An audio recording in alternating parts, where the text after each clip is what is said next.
Hello everyone, my name is Jake, and today I am answering a request from one of my subscribers, Marie1313, who asked me to review my favorite Elliott Smith album. Now, that I am saving for my 102 album countdown, so you will know which one that is soon enough. However, I decided to review the most nostalgic Elliott Smith album for me, and without a doubt my second favorite, Either Or. I am so excited to talk about this album. Now, for those of you who are unfamiliar with Elliott Smith, he was a singer-songwriter from Portland, Oregon, who rose to the spotlight around the late 90s, and he is...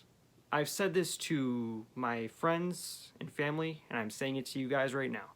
He is my favorite songwriter that isn't Lennon or McCartney. And even before I considered him as such, this was always the album among all his others that I gravitated to the most upon discovering him. Around, middle school and early high school, when I wasn't a full-fledged fan of his yet, this was always one of my favorite albums to just put on at night and just forget about the world.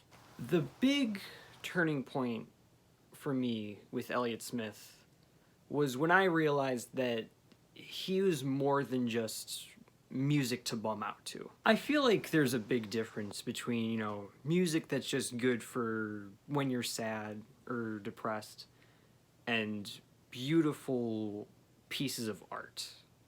This is the latter. Are his songs a little dark, lyrically and tonally? Sometimes, yeah. A lot of them on here. You're gonna see a lot of Elliott stuff, and especially this album on a lot of, depressing album lists, really sad playlists, and for a good reason. But it's so much better than that. There is a beauty and uniqueness to Elliott Smith's songs that set him apart from anyone else I've heard. His phrasing, lyrically, is second to none. He is one of the best lyric writers of all time, in my opinion. Elliott writes songs that make you think. Not just about, your loneliness or your sadness, more about just your life in general, and about songwriting and art and anything that would require some deep contemplation. And it's beautiful.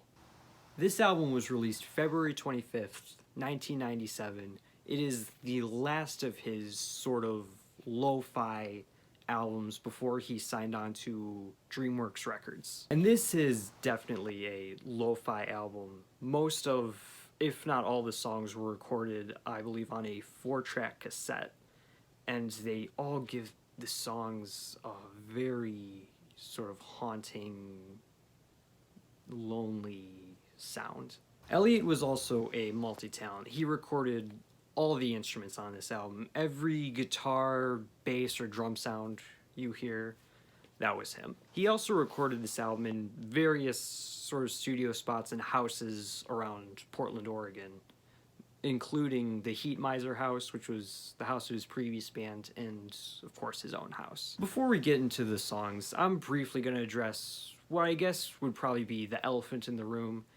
If you're wondering where you may have heard of Elliott Smith before, 3 of the songs on this album were featured in one of my top 10 movies of all time, Good Will Hunting. The director of the movie, Gus Van Sant, really liked what he heard on this album, and Elliott's exposure in the movie was enough to get him an Oscar nomination for Best Original Song, the song Miss Misery, which was at the end of the movie. The song lost out to My Heart Will Go On, which most people say was the correct choice. It is definitely the more popular choice. I just slightly prefer Miss Misery. That song just hits home so much for me. Elliott even performed Miss Misery at the Oscars. He originally wasn't going to, because, that stuff is way out of anyone's comfort zone, let alone someone as kind of unknown at the time as he was. So the Oscars did a really cheap move. They're like, oh, okay, you're not going to perform the song? Someone else will. And it is really disheartening to hear that because, you know, with someone who has as much artistic integrity, in my opinion, as Elliott had, it didn't really leave him much of a choice. He did, however, give a really, really beautiful performance of that song. Now, onto the songs. Track 1, Speed Trials. This is probably one of the most haunting songs I've ever heard. I'm probably going to use that word a little bit. I'm definitely going to try to not use the words sad or depressing very much because, like I said, it's so much bigger than that. The song is very sort of ambiguous lyrics, most likely about some kind of addiction, which was a common theme both in his music and sadly his personal life as well. One of the many reasons I love this song and all the other songs on the album is because of the very Beatlesque melodies. Elliott was a huge Beatles fan, and it really comes through on pretty much all of his recordings. He incorporates these melodies so tastefully and without ripping the Beatles off, which is very hard to do. And his voice. He had probably the most beautifully delicate voice I've ever heard. He is my second favorite vocalist of all time. The reason I say that is because, yeah, I prefer him a lot over the, you know, the technical people, so to speak. A lot of the people that, you know, would rank higher on pretty much everybody else's list. The reason for me why he's so high on mine is because his voice cuts. It is so disarming, and it doesn't need to be, you know, this high, operatic, endless vocal range type of singer. He just needs to make the songs work. And I can't think of anyone who does that better than Elliott. For those of you who are going to ask what my number 1 is, this guy. Track 2, Alameda. What a song. The title is a reference to Alameda Street in Portland where Elliott grew up. And I think this is a very relatable song. He's kind of singing about, you know, people who want to be heartbroken, who want to be, you know, sad and make their own problems, you know. I think we've all either been like that or have known someone who has, and it just makes the song that much better. It is essentially just a perfect song. I can't find a single thing wrong with it. Track 3, Ballad of Big Nothing. This could have been a Beatles song, had it not been for the lyrics. The lyrics are very, you know, backhanded, it's very sarcastic about a junkie who's looking to score. I'll just say right now, it's impossible for me to pick one favorite song on this album. This is definitely high on the list, however. Again, it is a very happy sounding song until you listen to the lyrics. And it's weird because I always, you know, listen to it to be sort of uplifted. This is one of the few Elliott Smith songs I would go to put me in good spirits. And then I was like, oh, never mind. Yeah, I misread that situation, and I'm out of here. Track 4, probably the most well-known song on the album. Probably his most well-known song, period. Between the Bars. This is definitely one of the most achingly, I'll say bittersweet, perhaps, songs ever written. This is another song which is not as sweet as it appears. The lyrics seem to be very sort of sweet and romantic, but they are actually about Elliott's struggles with alcoholism. And this is what I mean by his phrasing. He can make this really dark, taboo subject sound absolutely beautiful. And I wouldn't say he's glamorizing it by any means, but he's definitely showing it in a much different light. This is also one of the songs featured in Good Will Hunting during an intimate moment with Will and his girlfriend Skylar. It is one of my favorite scenes in the movie. It's just beautifully shot and filmed and handled, and the whole movie's like that. I would say just go watch the movie, but yeah. And I will just say, if you have not heard Between the Bars, click off this video right now, listen to it, and come back. You won't regret a thing. Track 5, Pictures of Me. This one is very underrated. I love Elliott's very cynical energy, which is very present on this album, especially during the part in this song. You know the part, if you've heard it. It's awesome. The song seems to generally be about Elliott's struggles with his newfound popularity and the constant misinterpretations by the media, who constantly portray him as like this sad sack when he was just, you know, a person going through stuff. That's all it really is. He really was great at putting his hardships down musically, and I can't help but applaud him for that. Track 6, No Name Number 5. This is a very special song. It is probably the most, I'll say the word again, haunting song on the album. It's one of those songs that almost make time stop for a bit. Like, I will stop, if this song comes on, I will stop whatever I'm doing and listen to it all the way through. It's one of the very few songs I'll do it with. This and the song Last Call on his first album, Roman Candle. Now, the song deals with isolation and sadness. The only question is whether it's about struggling with it or my interpretation just kind of embracing it.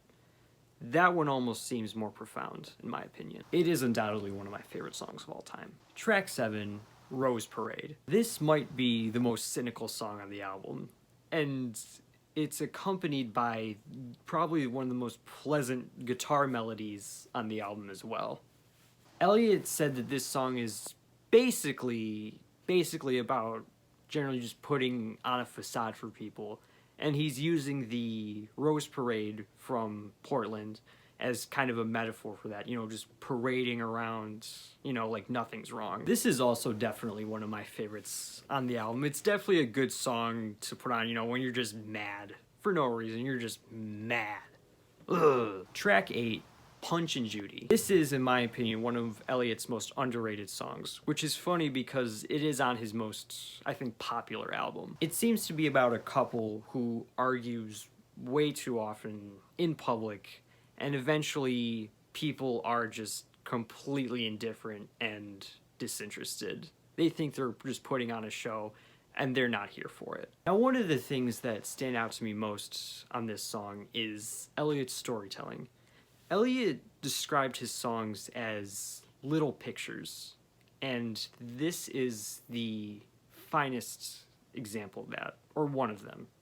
He has a way of just describing this couple and the general public's disinterest that make it so interesting, and you would never think of it as like, oh, that's a song I'd want to listen to, but he makes it so you just care about what he has to say on this whole shebang, and I love it. Track 9, Angelus. This is another one of Elliott's most well-known songs, and for a great reason. It is kind of a flawless song. One thing that I have to make note of, Elliott Smith is one of the most incredible guitarists you will ever hear.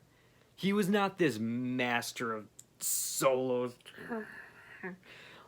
You know, he was great with chords, and interesting chords at that. I've heard a lot of people that play guitar say that his songs are impossible to play sometimes, just his weird chords and the chord changes, etc. And I like that. It's not really about, you know, technicality. I just think he was trying to make a great song, and the guitarists that really think about that tend to be my favorites. Now, this song is about Elliott's sort of internal conflict at the time with him, you know, signing to a major label, and I think he was kind of wondering, am I doing the right thing? Am I taking the right risks? You know, there's always that second guessing when it comes to stuff like that in music, and it's captured beautifully in these lyrics here. And of course, the Angeles in question is the city of Los Angeles, where Elliott was going to move to and eventually did. This was also one of the 3 songs featured in Good Will Hunting. It's kind of during a sort of vital plot point, so I won't give it away in case you haven't seen it. Just go watch the movie. It's perfect. Track 10, Cupid's Trick. This is undoubtedly my least favorite song on the album, and it's good to know that Elliott shared my sentiment. And I'll show you. He was actually so embarrassed by the song that he left it off of the lyric sheet. There's, yep, Angeles right there, and then 2:45 a.m., the next track. He completely left it off because he apparently wrote it off as just some dumb rock song. And Elliott, I love you, but you're right. It just has this chorus that's so redundant and grating, and it just totally does not fit in with the rest of the album. I wouldn't go as far as to say I dislike the song entirely, but it's definitely subpar compared to an otherwise flawless album. Track 11, 2:45 a.m. This is one of the most peaceful sounding songs on the album, and it's definitely probably one of the darkest tonally, as the lyrics are very much about how at the time he was just barely hanging on. He was hanging on to life by the skin of his teeth. Alright, I'll say it. This song is definitely one you could call sad and depressing, but it's still a piece of art. Elliott was definitely doing what he did best on this song, which was taking these demons and just putting them, channeling them into his work, and doing it so unbelievably beautifully and heartbreakingly. You could say that for sure. And really, it just, I can't really say enough about this song and this album.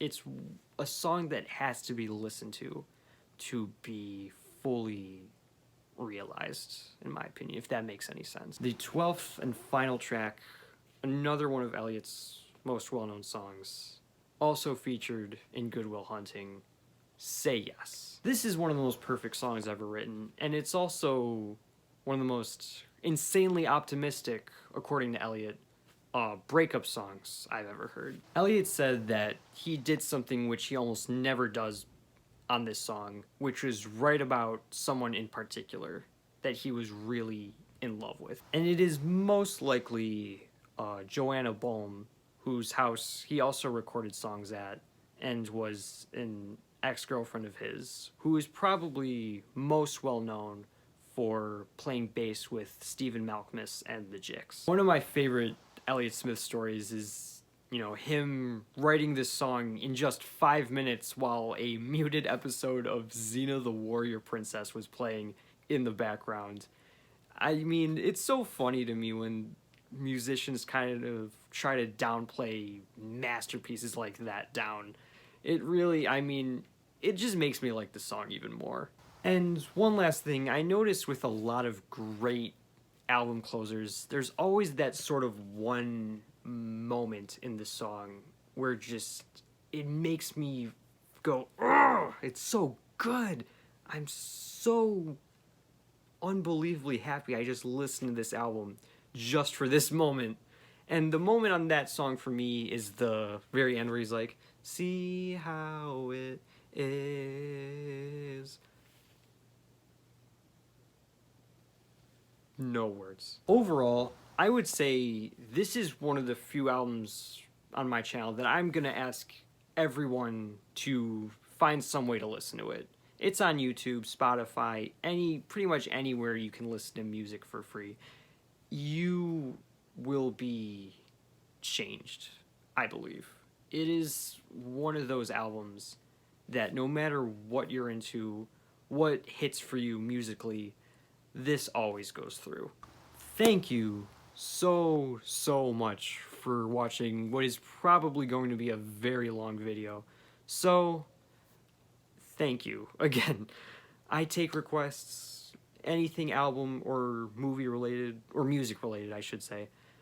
Drop them below in the comments. Let me know what you want to hear. This is Jake. I'll be back.